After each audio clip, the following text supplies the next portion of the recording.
Kembali di Morning Traffic 94.7 FM MG Radio Network. More than just news bersama saya Marvin Sulistyo.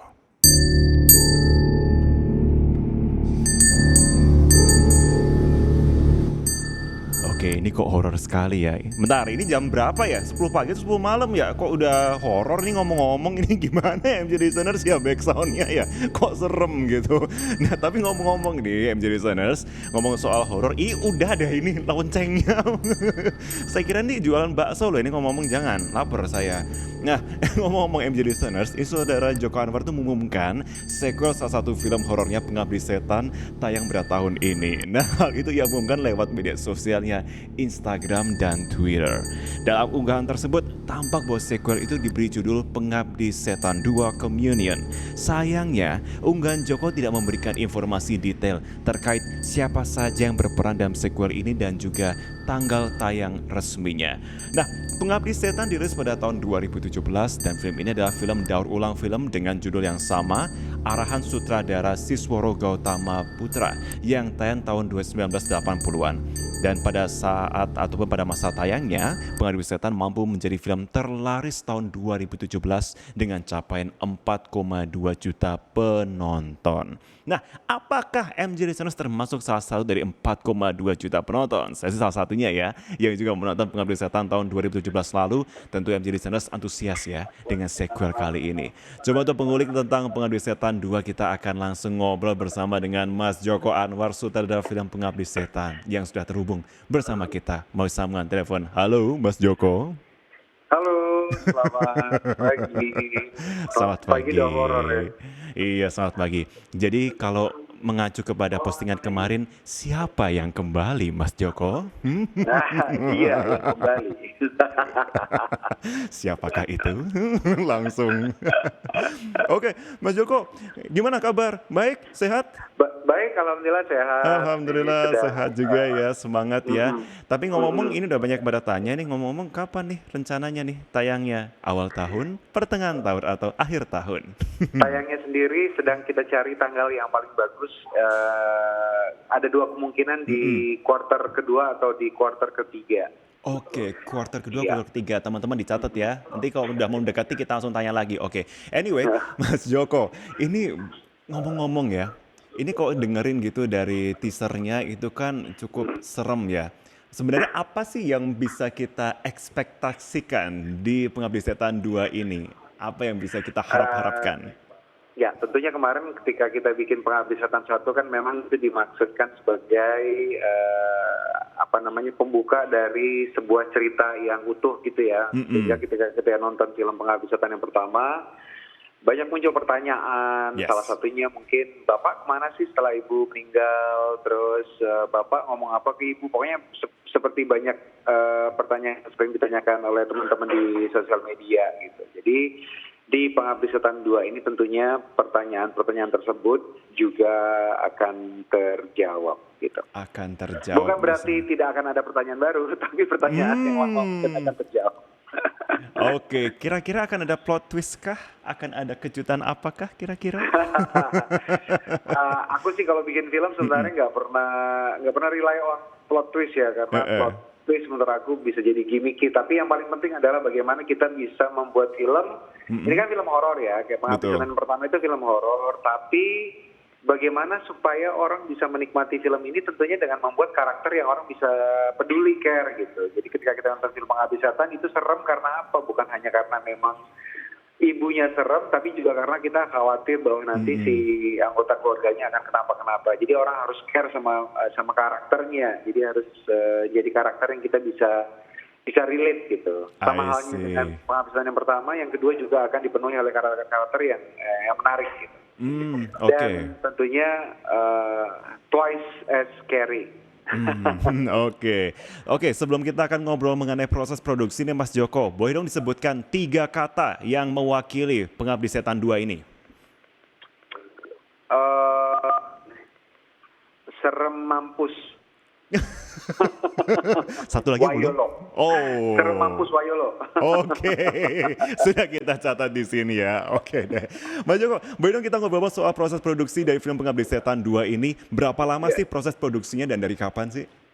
Proses produksinya kita syuting itu di tahun 2020 ya, tahun 2020 bulan Oktober, sampai bulan September sampai bulan November kita syuting ya, 2 bulan.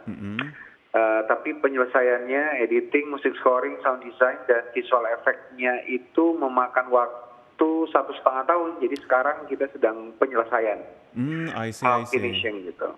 Oke, itu berarti kan Oktober masih masa pandemi berarti ya? Tantangannya apa aja berarti pas lagi proses berarti? Itu kita syutingnya pas ketika ada relaksasi. Jadi ketika kita dapat kabar ada relaksasi pandemi, kita langsung syuting dengan protokol kesehatan yang ketat tentunya karena harus menjalankan protokol kesehatan. Syutingnya juga nggak boleh lebih dari 10 jam, yang tadinya 14 jam. Jadi syuting days-nya bertambah, budgetnya bertambah, nambahnya 20% dari budget biasa.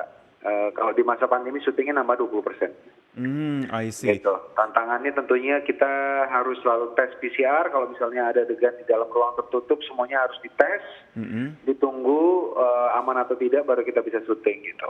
Oke, kalau mengenai biasanya kan tipikal Mas Joko selalu briefing kepada semua pemain-pemainnya bersama kru mengenai storyboard, or mood board-nya begitu ya. Iya. Ini kan kita lagi terbatas banget nih sama pandemi. Gimana sih langkah yang Mas Joko lakukan untuk bisa mengomunikasikan itu semua di tengah keterbatasan pandemi ini? Pandemi, kita dari awal sudah sepakat tidak menjadikan pandemi sebagai alasan untuk mereduksi film kita gitu. Jadi kita nggak kompromi. Karena skripnya dituliskan sebelum pandemi, jadi kita berpikir syutingnya bakal normal, tapi kita tetap berusaha untuk mendapatkan hasil syuting baik visualnya, soundnya yang sesuai dengan visi kita ketika kita akan memulai proyeknya dulu. Jadi nggak ada kompromi, nggak ada yang kita simplifikasi gitu, nggak ada. Jadi mungkin akan lebih ribet, lebih panjang syutingnya, tapi kita betul-betul mewujudkan apa yang kita sepakati secara visi ketika kita memulai proyeknya gitu. I see. Jadi kita masih akan menyaksikan aktor-aktor yang sama seperti film sebelumnya. Itu masih akan harus menunggu informasi lebih lanjut. I see. Mas Joko, ini kalau kita bicara soal setting yang pertama ya, saya adalah orang yang udah 2 kali langsung ke setnya yang di Pangalengan. Saya ngerasa di sana adalah satu set yang nggak bisa dideskripsikan. Serem iya, ikonik iya. Apa kita akan menyaksikan setting yang sama juga seperti itu? Kita akan mendapatkan setting yang ikonik juga. Ikonik juga ya berarti ya. Yang akan ikonik juga. Yang akan ikonik juga. I see. Nah, tapi apa sih yang membuat Mas Joko akhirnya tertarik untuk mengembangkan Pengabdi Setan sampai membuat sequel yang sekarang, Communion? Dari awal memang ceritanya itu dimaksudkan tidak berhenti di Pengabdi Setan yang pertama. Jadi memang sudah ada lanjutannya, cuman kita nggak mau aji mumpung gitu, mumpung lagi hangat kita bikin sequelnya, kita harus ada development cerita, development karakter, terus karena tantangan dari segi visual effect di Pengabdi Setan 2 ini agak susah, jadi kita juga menyiapkan diri kita, mencari resources, visual effect artisnya juga harus bagus, jadi kita ngumpulin semua resources kita baru kita syuting gitu. I see. Nah, yang pertama itu kan dari euforia yang tinggi akhirnya menciptakan satu top of mind, yakni tokoh ibu yang akhirnya viral di mana-mana. Apakah Mas Joko berharap akan ada the next top of mind karakter juga di sini? Itu juga masih harus menunggu informasi lebih lanjut. I see. Termasuk juga season berarti ya Mas ya, ditunggu dulu berarti ya? Sinopsisnya juga masih harus menunggu ya. I see. Berapa lama itu Mas Joko memikirkan untuk alur ceritanya dan juga mengenai plot yang ada di kali ini? Waktu brainstorming untuk Mas Joko pribadi itu berapa lama? Kalau ceritanya kan sudah secara garis besar sudah ada sejak saya menulis tahun 2017 ya, Pengabdi Setan ini. Cuman detail plotnya itu mengambil waktu 3 tahun, dari tahun 2017 ke tahun 2020 itu 3 tahun itunya nulisnya. I see. Oke. Jadi saya sering nulis sudah halaman 60, 70, saya hapus lagi semua, ulang lagi dari awal gitu.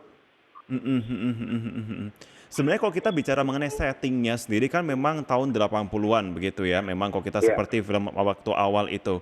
Apa sih yang membuat Mas Joko itu akhirnya ingin stick di sini aja deh. Tahun 80-an aja pokoknya settingnya. Apakah ada menemukan suatu hal yang ikonik yang harus kita kembangkan lagi atau seperti apa?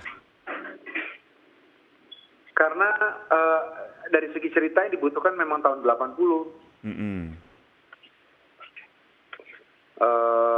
Apa namanya, memang tahun 80 ininya, ceritanya memang butuhnya di tahun segitu. Main segitu ya. Mm-mm, mm-mm. Gitu. Nah, Mas Joko, ini kan kebetulan MJ Listeners juga masih bertanya-tanya juga ya. Mungkin ada yang ingatannya sudah mulai agak memudar nih, kan tahun 2017 ya, tentang Pengabdi Setan. Boleh nggak diceritakan lagi sedikit deh mengenai film pertamanya ini? Mengenai apa sih hingga akhirnya muncul tokoh ibu yang akhirnya menjadi top of mind dari masyarakat? Pengabdi Setan bercerita tentang satu keluarga, seorang bapak, seorang ibu dengan 4 orang anaknya yang ibunya sudah lama sakit, dan karena sudah lama sakit ekonomi mereka terganggu ya, mereka sudah menghabiskan banyak uang untuk pengobatan ibunya, tapi akhirnya ibunya meninggal. Tapi ketika ibunya meninggal, mereka masih merasakan bahwa ibu mereka masih ada di rumah tersebut untuk sesuatu hal, dan mereka mencoba untuk bertahan. Gitu. I see. Mas Joko, sebenarnya saya masih cukup penasaran sih dengan pemilihan setting yakni di rumah di Pengalengan begitu ya. Sampai sekarang itu kan masih menjadi atraksi dari warga lokal ataupun juga warga di sekitar sana ya kalau mau datang. Nah, untuk yang sekarang ini, apakah juga settingnya, syutingnya harus benar-benar menyesuaikan jadwal supaya orang-orang nggak pada kepo semua atau seperti apa ini? Kita syuting pakai nama palsu, pakai judul palsu, by the way. Jadi di semua peralatan syuting, mulai mobil syuting, call sheet, terus clapper gitu, kita nggak pernah pakai Pengabdi Setan gitu. Tapi selalu mulainya dengan judul lain gitu. Kita pakai judul pada waktu itu Menanti Malam. Jadi ketika orang bertanya, syuting film apa? Syuting film Menanti Malam. Mereka nggak tahu Pengabdi Setan gitu. Oke, I see, benar-benar seperti itu ya. Mas Joko, ngomong-ngomong ini tanggal 3 Januari lalu juga berulang tahun loh. Oke, happy belated birthday ya Mas ya. Makasih. Iya, dan tahun 2022 ini juga merupakan tahun ke-20 Mas Joko berkecimpung di dunia perfilman. Mas Joko boleh cerita dong, awalnya itu gimana sih? Kenapa memutuskan untuk mau fokus terjun ke dunia perfilman? Kalau saya memang dari kecil sudah ingin jadi filmmaker ya, karena saya besar tumbuh berkembang tuh dengan menonton film gitu, belajar tentang kehidupan juga dari film-film yang saya tonton. Saya menginjak remaja pengen jadi filmmaker dan akhirnya saya jadi filmmaker. Tapi walaupun awalnya pengen jadi filmmaker, pengen masuk sekolah film nggak ada biaya, akhirnya masuk ITB, kemudian lulus dari ITB saya ngelamar ke banyak nggak keterima, akhirnya saya jadi wartawan di Jakarta Post, jadi kritikus film, dan akhirnya bikin film pendek. Dari bikin film pendek itu saya ketemu dengan beberapa orang film, dan akhirnya saya masuk ke film gitu. I see. Terus kemudian hingga akhirnya sekarang bisa memproduksi banyak film begitu, termasuk film Pengabdi Setan, ada juga Perempuan Tanah Jahanam, ada penulis naskah Ratu Ilmu Hitam, ada juga Mother's Love, dan juga ada serial horor juga di HBO Asia begitu ya. Ini ngomong-ngomong Mas Joko emang suka untuk penulis horor atau gimana ini? Film horor saya yang pertama sebenarnya, film horor saya cuma satu ya, baru Pengabdi Setan. Saya bikin film 8, so ada film romantic komedi, yang kedua film thriller, yang ketiga psychological thriller, yang keempat film ada mungkin art house psychological, terus yang kelima itu film drama, baru yang keenam film saya yang Pengabdi Setan itu yang film horor. Jadi cuma satu sebenarnya film horor saya. Nah, bener, cuma satu. Tapi orang-orang kemudian langsung bilangnya Mas Joko ini spesialis buat bikin film horor gitu. Ini nggak sih, terganggu nggak sih dengan adanya mindset dari masyarakat yang langsung bilang Mas Joko ini spesialis film horor gitu? Nggak apa-apa. Nggak apa-apa ya. Tapi kok boleh? Kan dibilang spesialis film horor, bukan spesialis film jelek. Ya, betul itu. Setuju banget. Tapi Mas Joko sendiri sebenarnya tertariknya menulis untuk genre apa sih? Kalau saya nulis film, bikin film tuh nggak ngeliat genre, karena saya kan film buff ya, film fans dari kecil, semua film saya tonton, jadi film ya semuanya saya suka. Apapun itu pokoknya dieksplor aja ya. Iya. I see. Gitu. Dengan semua film yang sudah Mas Joko produksi, sutradarai, ada nggak film yang memiliki kesan begitu kuat untuk Mas Joko? Kalau saya bikin film selalu berkesan, artinya nggak pernah bikin satu film sebelum memutuskan untuk bikin film tuh tanpa pemikiran yang matang gitu. Jadi ketika bikinnya selalu effortnya juga full banget secara tenaga dan secara pikiran. Jadi nggak pernah nggak berkesan, semuanya berkesan tuh kayak anak aja gitu. I see. Tapi kalau misalkan momen gitu ada nggak ketika mungkin shoot sebuah adegan gitu kemudian tiba-tiba Mas Joko ikutan jadi overly emotional atau bahkan ada kebalikan yang ikutan jadi horor juga ini saya ini syuting di lokasi. Kalau Ada nggak? saya bikin film harus ikut secara emosional, baik bahkan dari pas menulis ya, ketika saya nulis, kalau saya bikin film drama gitu, kalau saya nggak tersentuh secara dramatik ya saya akan mengulang tulis gitu. Kalau misal bikin skenario film horor, saya nggak takut sama skenario-nya, ya saya delete, saya tulis lagi gitu. Jadi harus kita sebagai pembuatnya harus harus bisa merasakan lebih dahulu rasanya gitu, baru penonton. Oke, begitu juga dengan pemilihan dari aktor aktrisnya Mas ya. Iya. Nah, kalau pemilihan dari aktor dan aktris itu, apa sih yang membuat Mas Joko akhirnya tertarik, oke, saya pengen kamu memerankan tokoh ini, karakter ini. Apa yang membuat Mas Joko akhirnya memutuskan untuk menjatuhkan pilihan kepada aktor atau aktris tertentu? Tentunya casting ya, jadi bahkan orang-orang yang sering main film bareng saya kayak Aryo Bayu, Fachri Albar, Tara Basro, Asmara Abigail, Marisa Anita, mereka semua casting tuh setiap film saya, jadi nggak ada yang dipilih. Udah kamu aja main gitu, enggak. Jadi mereka casting, banyak kandidatnya tapi mereka yang berhasil mendapatkan. Terus kriteria untuk pemain film yang biasanya saya ajak kerjasama, yang pertama orangnya harus humble, down to earth gitu. Karena kalau misalnya orangnya humble, down to earth, dia bisa masuk ke karakter orang. Jadi dia punya perceptiveness ya tentang orang lain. Jadi orangnya kalau self-absorbed, egois, nggak humble tuh biasanya cuma memikirkan diri sendiri, jadi nggak bisa masuk ke karakter lain dengan baik karena mereka nggak tahu bagaimana cara menjadi orang lain gitu. Yang kedua, orangnya harus cerdas tentunya. Kalau cerdas dia bisa menerima arahan dengan baik dan sutradara bisa mengembangkannya. Jadi yang saya berikan misalnya hanya 30%, mereka bisa kembangkan sendiri menjadi 100% gitu. Jadi mereka harus cerdas. Yang ketiga, mereka harus peduli sama orang lain. Jadi mereka peduli tentang isu yang sekarang ada di masyarakat gitu, baik lingkungan kecil seperti tempat mereka tinggal atau negara Indonesia bahkan dunia. Jadi orang-orangnya harus memiliki kepekaan. Kalau misalnya orang peduli dengan orang lain, mereka punya kepekaan itu gitu. Oke, gimana itu caranya untuk bisa langsung tahu bahwa ini orang punya pekaan terhadap sekitarnya nih? Apa? Gimana caranya Mas Joko bisa langsung notice bahwa oh ini aktor aktris ini punya Interview. kepekaan sama sekitar? Saya nggak pernah ngajak orang tanpa duduk bareng dulu ngopi gitu. I see. Ngopi dulu bareng, coba kita tanya-tanya juga gimana gitu ya, di situ. Tapi Mas Joko sendiri ini nggak sih prefer lebih memilih untuk aktor dan aktris yang tanda kutip sudah papan atas dan sudah terkenal gitu, atau nggak menutup kemungkinan bahwa yang muda-mudi ini pun juga bisa aja? Saya nggak pernah milih orang dari statusnya. Film saya biasanya 50% tuh pemain film yang nggak pernah main film, kayak Permata Najanan tuh bahkan ada yang tadinya driver ojek online, guru agama yang main film sebagai karakter yang cukup besar ya di Perempuan Jahanam. Dari casting saya dapatkan. I see. Nah, selama 20 tahun berkarya ini kan banyak genre film yang udah Mas Joko produksi ya. Ada nggak sih genre yang masih belum dan ingin Mas Joko untuk coba? Enggak, saya nggak pernah ngeliat film seperti yang saya bilang tadi, nggak pernah ngeliat film dari genre-nya, dari cerita.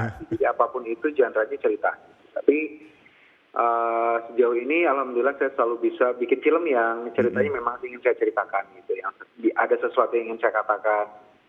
Kalau teman-teman sering nonton film saya pasti bisa merasakan ada hal yang ingin saya sampaikan gitu, walaupun film itu film horor, film komedi, tapi selalu ada sesuatu yang ingin saya sampaikan gitu. Oke. Nah, kalau kita bicara soal ini nih sekarang, saat ini kan banyak banget nih film-filmmaker juga Mas Joko ya, baik itu filmmaker yang muda-muda juga saat ini sudah mulai bermunculan. Sebenarnya apa sih yang bisa Mas Joko sampaikan untuk mereka semua saat ini yang mungkin mendengarkan juga mengenai cara mereka ingin lebih berkreasi lagi, meluaskan lagi pengetahuan mereka mengenai karya-karya perfilman?